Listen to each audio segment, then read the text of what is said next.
ఇంగ్లీష్‌లో మాట్లాడాలంటే భయమా? మీలాంటి వాళ్ళ కోసమే spoken English personal training classes వెంటనే జాయిన్ అవ్వండి.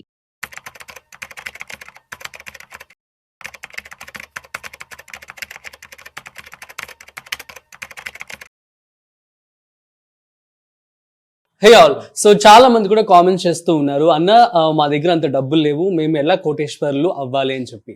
సో దీనికి సంబంధించి అసలు ఎట్లా పెట్టుబడి పెట్టుకోవాలి, అసలు ఎట్లా జాగ్రత్త పడాల్సి ఉంటుంది, సో పూర్తి సమాచారం ఇవాళ మనతో చెప్పడానికి ఫినాన్షియల్ ప్లానర్ గిరిబాబు గారు ఉన్నారు. సో వారి మాటలోనే మరింత సమాచారం అడిగి తెలుసుకుందాం. హాయ్, హలో, నమస్తే, వెల్కమ్ టు సుమన్ టీవీ. నేను మీ Rajeev Pasupuleti. So let's start. Hi sir, నమస్తే. నమస్తే అండి. సార్, క్వశ్చన్ విన్నారు కదా. సో చాలా మంది కూడా కామెంట్స్ చేస్తూ ఉన్నారు, సార్ నా దగ్గర అంత డబ్బులు లేవు, సో నేను మిడిల్ క్లాస్ లేదంటే లోవర్ మిడిల్ క్లాస్ అని చెప్తూ, సో నేను ఎలా పెట్టుబడి పెట్టాలి, అట్ ది సేమ్ టైం నేను ఎలా కోటేశ్వరులు అవ్వాలి అని చెప్పి అడుగుతూ ఉంటారు. సో ఏంటి సార్ మీ సమాధానం? కోటీశ్వరుడు అవ్వడం ప్రతి ఒక్కళ్ళ కళ. సో రీసెంట్ ఈనాడులో కూడా ఒక ఆర్టికల్ వచ్చింది, కోటి కళ. మనం కూడా చేసాం వీడియో, అది కూడా బాగా. ఎగ్జాక్ట్లీ. ఆ కోటి అనేది ఎలా నేను అచీవ్ అవ్వాలి అనేది ఉంటుంది కదా. ఈ కళ అనేది కలగానే మన మైండ్లో ఉంచుకుంటే అవ్వదు. దానికి mind set is very very very important. Mind set ఒక ఎగ్జాంపుల్ చెప్తాను నేను. ఇప్పుడు నార్మల్గా ఇండియన్ స్టాక్ మార్కెట్స్ లాస్ట్ 20 yearsలో యావరేజ్గా 15% అబోవ్ రిటర్న్ ఇచ్చాయి 20 yearsలో, రైట్? మన ఇండియాలో లాస్ట్ 20 yearsగా ఒక సాఫ్ట్వేర్ ఇండస్ట్రీ ఎంత బూమ్ అయింది చూసాం. సాఫ్ట్వేర్ ఎంప్లాయీస్ ఈ రోజున జాయినింగ్ శాలరీయే బిగినింగే 50,000-60,000తో జాయిన్ అవుతున్నారు. మనం చూస్తున్నాం. అది ఒక 15-20 సంవత్సరాల బ్యాక్ వెళ్తే ఎంతమందికి ప్రతి నెల ఒక 15,000 రూపాయలు సేవింగ్ చేసే కెపాసిటీ ఉంటుంది చెప్పండి? ఎంతమందికి? 10,000 రూపాయలు మంత్లీ సేవింగ్ చేసే కెపాసిటీ ఉండింది ఎంతమందికి? గత 15 సంవత్సరాలు చాలా మందికి ఉంటుంది కదా. ఇప్పుడైతే ఉంటుంది, ఇప్పుడు ఉంటుంది. 15 సంవత్సరాల నుంచి చాలా మందికి ఉంటుంది. అంటే 15,000 నువ్వు సేవ్ చేసే కెపాసిటీ ఎంతమందికి ఉంది అని తీసుకుంటే లాస్ట్ 15 yearsలో దాదాపుగా సాఫ్ట్వేర్ ఇండస్ట్రీ కాదు, ఒక మంచి జాబ్ చేసే ప్రతి ఒక్కళ్ళకు, గుడ్ సాలరీ ఉండే వాళ్ళందరికీ కెపాసిటీ ఉండింది. సరే 15,000 లేకపోవచ్చు, అట్లీస్ట్ ఒక 5,000, అట్లీస్ట్ ఒక 10,000 సేవ్ చేసే కెపాసిటీ ఉంది కదా. మరి ఆ 10,000-15,000 రూపాయలు సేవింగ్ చేసుకుంటూ 15 సంవత్సరాల పాటు ట్రావెల్ చేస్తే 15,000 15 years పాటు సేవ్ చేసి 15% రిటర్న్ ఇచ్చింది కదా మన మార్కెట్స్ లాస్ట్ 15 yearsలో. సో 15 అంటే 1 crore రూపీస్ నథింగ్ బట్. అంటే అలా చేసి ఉంటే ప్రతి ఒక్కళ్ళు కరోడ్పతి అయిపోతుండే కదా. కానీ ఒక్కరు కూడా లేరు అలా చేసిన వాళ్ళు.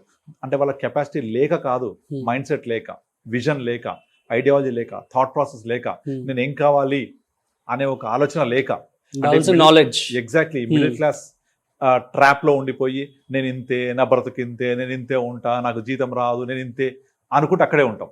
అలా కాదు. దాని నుంచి బయటకు రావాలని ఒక మైండ్ సెట్ కావాలి మనకు.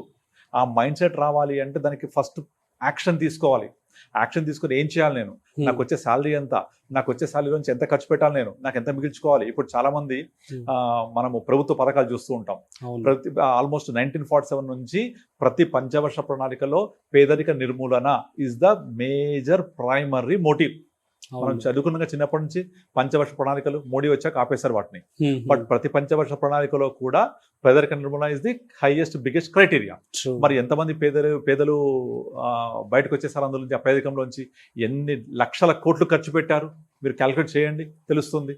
సో ఆ పేదరికం నుంచి బయటకు రావాలి అంటే ప్రభుత్వం ఒక్కటే కాదు, మనకు మైండ్ సెట్ చాలా important. So for example last ప్రభుత్వము ఒక పథకం ఒకటి ప్రారంభించింది మన తెలంగాణలో. ఒక 10 లక్షల రూపాయలు ఇవ్వాలి అని చెప్పేసి పేదలకు. ఆ 10 లక్షలు తీసుకుంటే ఏం చేయాలని వాళ్ళు పేదరికం నుంచి బయటకు రావాలి అంటే, నిజంగా 10 లక్షలతోటి పేదరికం బయటకు వస్తే ఆ ఆలోచన వాడు ఆ 10 లక్షల కోసం వెయిట్ చేయడు, ముందే ప్లాన్ చేసుకుంటాడు. లేదా 10 లక్షలు ఇస్తేనే బాగుపడిపోతా అనుకుంటే మరి 10 లక్షలు ఇచ్చిన తర్వాత ఎంతమంది బాగుపడరు? బయట స్టాటిస్టిక్స్ తీయండి, you can count on finger tips. అంటే ఇక్కడ అంతా మైండ్ సెట్ ఇదంతా.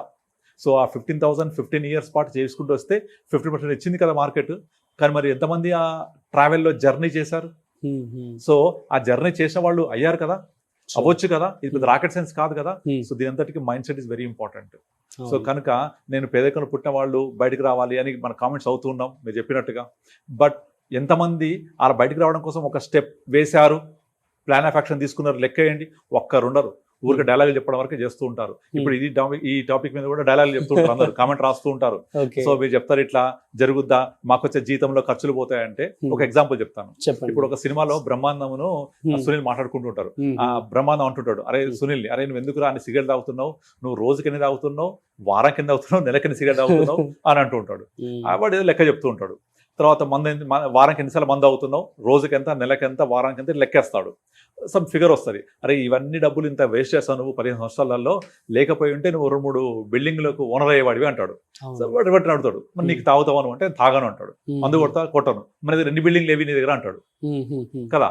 సో నీ సిగరెట్ తోటి, మందు తోటి ఒక బెంచ్ కార్ కొనొచ్చు, లేకపోతే ఇంకోటి కొనొచ్చు. ఇంత జరిగి ఉండేది 20 ఏళ్లలో ఇంత వేస్ట్ చేసామంటే మనం తాగను కదా. మన దగ్గర బెంచ్ కార్ ఉందా, ఆ బిల్డింగ్లు ఉన్నాయా, మరి ఏం చేసావు డబ్బులన్నీ? నిజమే కదా ఇది. నువ్వు తాగి వేస్ట్ చేస్తే అవి అసెట్స్ ఎక్వైర్ కాలేదు. మరి తాగలేదు నేను, నా దగ్గర అసెట్స్ ఉండాలా? ఉన్నాయా? లేవు కదా. అంటే మందు సిగరెట్ తాగని ఎంతమంది దగ్గర అసెట్స్ ఉన్నాయి చూడండి, ఎవరి దగ్గర ఉండవు. So again what I'm saying is mind set is very important. నేను ఏం కావాలి, ఏం చేయాలి, నా దగ్గర ఆదాయం ఎంత ఉంది, నేను ఎంత ఖర్చు పెడుతున్నాను. ఇప్పుడు ఫర్ ఎగ్జాంపుల్ యంగ్స్టర్స్ తీసుకోండి, సెల్ ఫోన్స్ మినిమం 30-40,000 తో స్టార్ట్ చేస్తారు. 2 years కాగానే చేంజ్, మళ్ళీ కొత్త బైక్ వచ్చింది, కొత్త బైక్ 1 year 2 years నడపగానే పాత పడిపోద్ది, చేంజ్ మళ్ళీ. ఆ బైక్ కొంటే పెట్రోల్ కొనొద్దనట్లేదు నేను, కొనుక్కోవాలి, ఎంజాయ్ చేయాలి. బట్ దాంతో పాటుగా మనము రేపటి ఫ్యూచర్ కోసం కూడా కొంచెం పక్కన పెట్టుకోవాలి.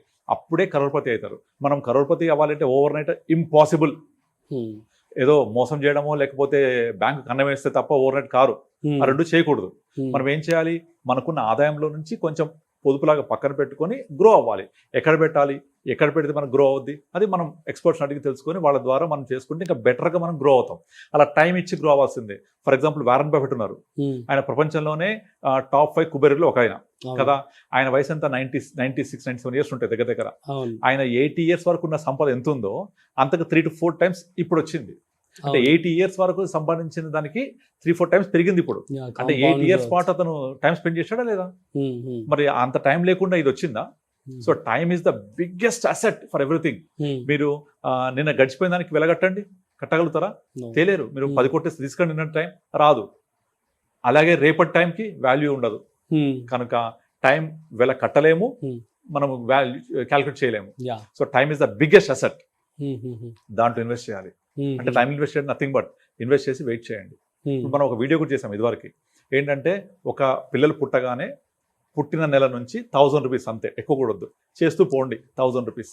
అట్లా పిల్లలకు 60 years వచ్చే వరకు మీరు 25 వరకు మీరు చేయండి. 26 years నుంచి పిల్లల్ని చేయమనండి.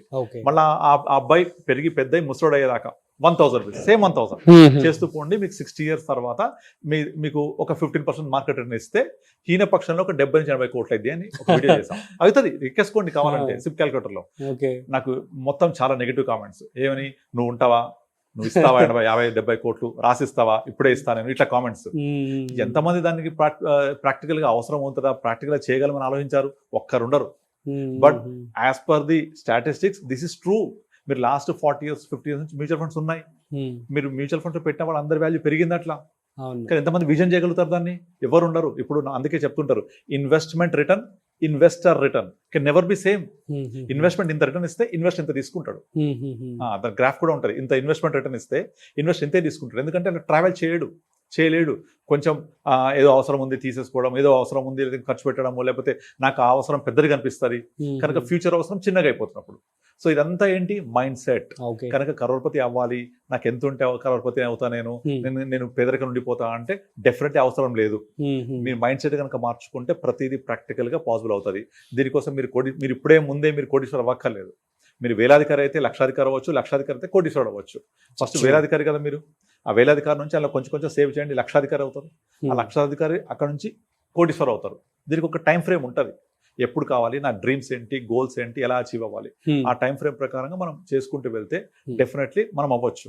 సో ఇప్పుడు మనం ఖర్చు పెట్టే దాంట్లో కొంచెం పక్కన పెట్టాలి, లేదా మనం వృధా చేసే డబ్బుల్లో కొంచెం పక్కన పెట్టాలి. So life style expenses, necessaries, రెండు మధ్య బ్యాలెన్స్ చేసుకోవాలి.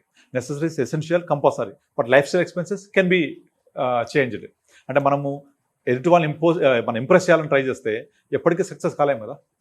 Can I impress you any time with my dress are with my behaviour? Impossible కదా. ఎంత చేసినా వాడు ఏదో ఒక లోపం చూపిస్తూనే ఉంటాడు. కనుక ఎదుటి వాళ్ళని ఇంప్రెస్ చేసే ఆ పని మానేసి మనం ఫ్యూచర్లో గ్రో అవ్వడం కోసం, మనము మన ఫైనాన్షియల్గా స్టెబిలిటీ అవ్వడం కోసము, మనం ఫైనాన్షియల్గా ఒక మనీ నాకు ఇంత ఉండి నేను నా లైఫ్ని లీడ్ చేయొచ్చు, నాకు ఈ డబ్బులు వస్తే ఇంత డబ్బులు ఉంటే నేను హ్యాపీగా లైఫ్ లీడ్ చేసేలాగా ఉంటుంది అని ఒక ప్లాన్ చేసుకొని ఒక అడుగేసి దాన్ని ముందుకు తీసుకెళ్ళాలి. దానికి విజన్ కావాలి, థాట్ ప్రాసెస్ కావాలి, అంతే. అది ఉంటే చేసుకోవచ్చు. Super sir, thank you so much. So guys, అర్థమైంది కదా. సో మరి ఎవరైతే మిడిల్ క్లాస్ అని చెప్పి అంటూ ఉంటారో, ఎవరైతే లోవర్ మిడిల్ క్లాస్ అని చెప్పి అంటూ ఉంటారో, కామెంట్స్ చేస్తూ ఉంటారు. సో మీ అందరికీ మంచి ఆన్సర్ అయితే గిరిబాబు గారు ఇవ్వడం జరిగింది. సో ఫస్ట్ ఆఫ్ ఆల్ మీకు మైండ్ సెట్ అనేది చాలా చాలా ఇంపార్టెంట్. సో మీ మైండ్ సెట్ని మార్చుకొని so that you can start even ఒక 1000 రూపీస్ ఎగ్జాంపుల్ కూడా చెప్పడం జరిగింది. సో మీరు 500 రూపాయలతో కూడా సిప్ స్టార్ట్ చేయవచ్చు. ఎంత లో ఉన్నా సరే కూడా మీరు సిస్టమాటిక్గా చక్కగా ఇన్వెస్ట్మెంట్ కానీ చేసినట్లయితే obviously you can see a big corpus అనమాట. సో దీనికి సంబంధించి ఫైనాన్షియల్ వీడియోస్ మనం చాలా చేస్తున్నాం, చాలా రెగ్యులర్గా చేస్తూ ఉన్నాం. So follow our channels and videos. So మరొక ఇంట్రెస్టింగ్ కాంటెంట్తో మళ్ళీ కలుద్దాం. అంతవరకు చూస్తూనే ఉండండి Suman TV. This is Rajeev signing off. Video నచ్చినట్లయితే like, share and subscribe. Thanks for watching.